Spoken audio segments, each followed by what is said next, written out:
We're here in the beautiful Comox Valley at Tannadice Farms. We're about to catch up with Alan McWilliam, who's going to tell us all about the incredible, tasty, delicious pork he's been raising here for over 30 years. Let's go find him.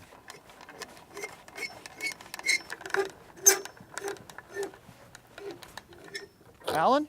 Michael. Hi. Pleased to meet you. Nice to meet you as well. Looks like these piggies are getting some fresh air. Yeah, they sure do. Yep, these vents open up right along the whole side here so that we can give them lots of air. That's awesome. That's not common in conventional... Well, conventional barns would probably be running fans to Right. move the air through. These move through quite naturally, actually. So this is a bit of a luxurious setting. Well, it is with the bedding on the floor and everything. I think it is, yeah. Nice. Yep. They look pretty happy. Oh, yeah, they are. Lots to entertain them in there for sure. So, I'm just trying to get kind of a feeling for how things are, maybe a little bit different here on Tannadice Farms. I know you guys are a much smaller scale than kind of conventional pork farms across Canada. Yeah, for sure. You want to expand on that a little bit? Yeah, like we have about 75 sows, so that's 75 mothers, Right. basically. Yeah. And we can produce about 1,500 pigs a year. Okay. For processing. Right. And Wow. okay. That sounded interesting. I'm not sure what's happening there. Anyway, and so like a lot of farms are well into the 300 and 400 and 500s sows.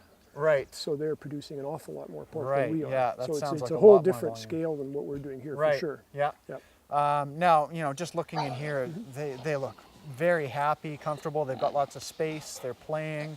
You mentioned the bedding, so... Yeah, I think the bedding makes quite a difference to them because it provides, like in the wintertime, obviously, it provides a bit of warmth for them. Right, yeah, And, as opposed to like a cold concrete hard concrete floor. Yeah, yeah, right. better than that. And the other thing is it's entertainment for them as well. Yeah, I see them just digging around and it keeps the ammonia down too. If you keep I think it's the carbon content of the sawdust actually helps to keep the ammonia down. Of course, so it yeah. keeps the air cleaner Okay. in there for them. So the building is shaped kind of like that with a ridge vent in here. Right. And the air is constantly moving from the sides and then up to the top. So it's getting pulled in here and then So pushed out the top. Exactly. So it's getting and we regulate it probably 3 or 4 times a day actually. It's not automatic, so we actually keep an eye on it. Yeah.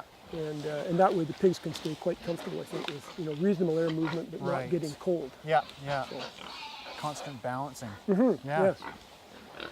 So I'm seeing a few different barns here. Are they kind of in different departments, so to speak? Yeah, pretty much, that's right. Yeah, the far barn down there is the nursery. Yeah. So the pigs, when they leave their mothers, when they're weaned, they're taken into the nursery. Okay. And the nursery has concrete floors with sawdust on it, but the floors are heated actually. Oh, nice. And then they have a sort of an inside area and an outside area Yeah.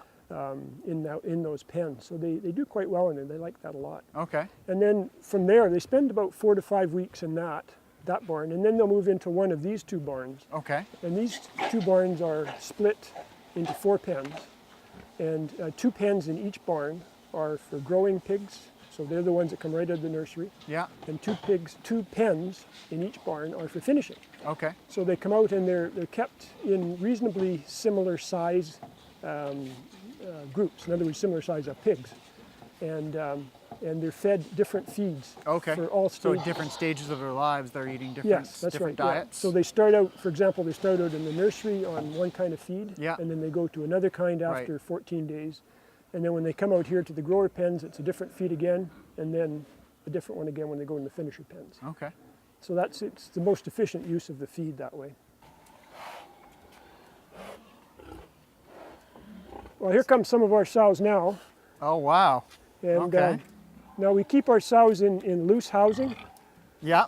so that they're in small groups of up to 5, I guess, would be the maximum. Okay. So we not have not locked in those tight pens that they No. can't turn around in? No, those are gestation crates, and we don't use those, or tie stalls. That's same nice thing. to hear. Good.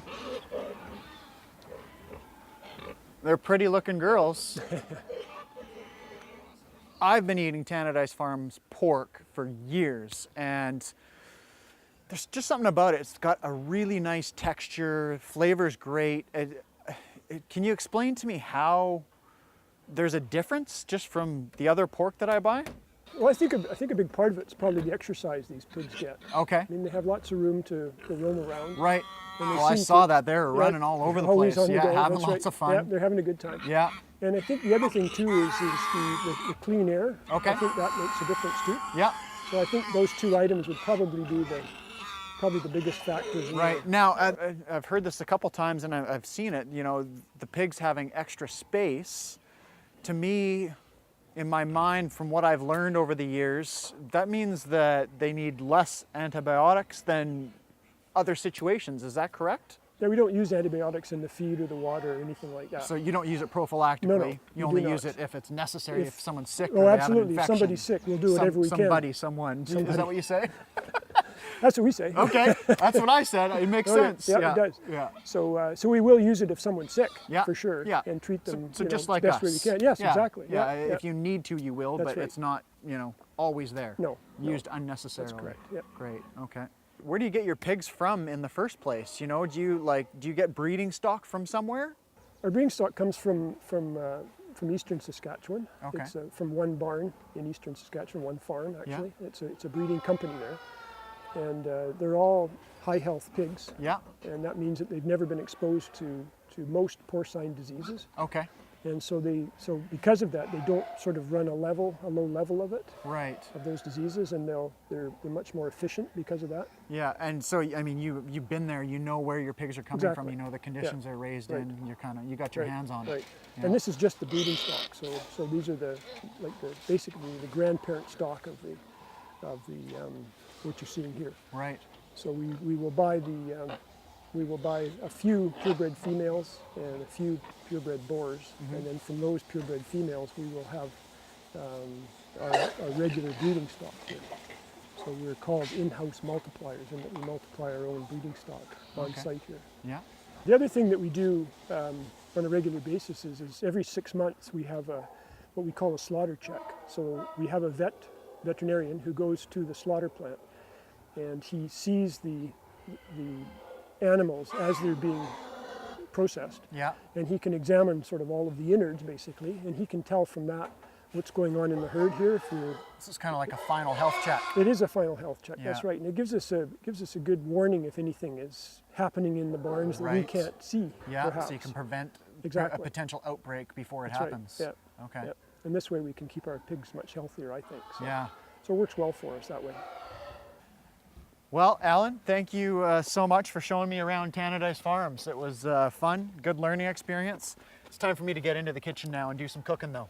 Well, let's go up to the store and see if we can find something for you for your kitchen. All right, that sounds awesome. There we go.